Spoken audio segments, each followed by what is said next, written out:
Find something. Find a thing that you genuinely enjoy, because getting good at things you genuinely enjoy is extremely beneficial for young people, because it lets you know that, like, everybody thinks they're a loser. Every young person thinks they're a loser. At least a young person in the situation I was at.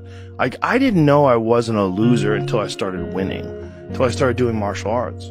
Martial arts taught me that, like, I could get better at stuff, that I wasn't really a loser. I just was someone who was, like, in a fucked up situation. But you could channel all that energy that you have as a young person into something and get better at it. And then all of a sudden people admired me.